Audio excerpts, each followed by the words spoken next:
আসসালামু আলাইকুম। মাত্র একটি আলু আর সুজি দিয়ে খুবই মুচমুচে মজাদার একটা রেসিপি আজকে শেয়ার করব। এটি বানাতেই মাত্র দুটি উপকরণই লাগবে আর এটা খেতে খুবই মুচমুচে আর অনেক মজার। বিশেষ করে বাচ্চাদের খুবই ভালো লাগবে। আর আজকের এই রেসিপি শুরু করার আগে একটা অনুরোধ করছি, সেটা হচ্ছে বাসায় যদি আপনি এই নাস্তাটি ট্রাই করেন তাহলে অবশ্যই, তা না হলে কিছু গুরুত্বপূর্ণ টিপস দিব, এগুলো যদি মিস করা হয় তাহলে কিন্তু এটা পারফেক্ট হবে না আর তেলে দেয়া মাত্রই খুলে যাবে। আমি এই মজাদার সুজির ফিঙ্গার ফ্রেঞ্চ ফ্রাই তৈরি করার জন্য এখানে মিডিয়াম সাইজের একটা আলু সেদ্ধ করে খোসা ছাড়িয়ে নিয়েছি।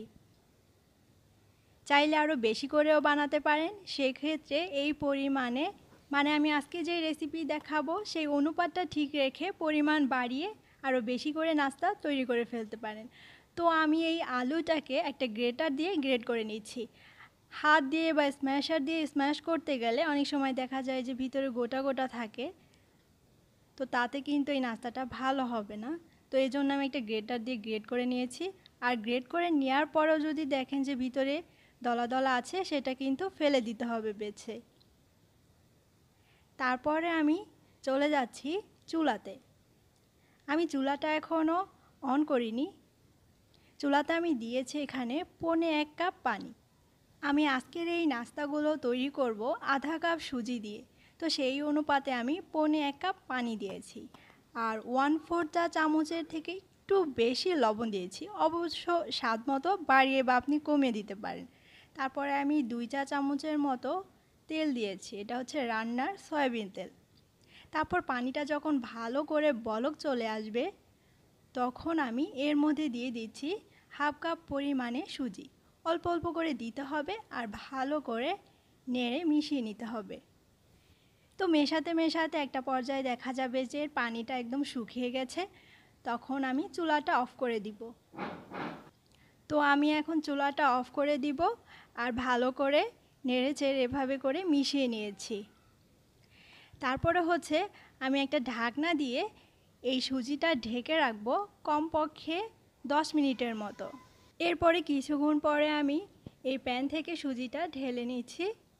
আর এবারে যেটা করতে হবে, হাত দিয়ে খুব ভালো করে এটা মথে নিতে হবে, যাতে করে সুজিটা খুব ভালোভাবে একসাথে মিশে যায়। আর এরপরে আমি সেদ্ধ করে গ্রেট করে রাখা আলুটা দিয়ে দিচ্ছি।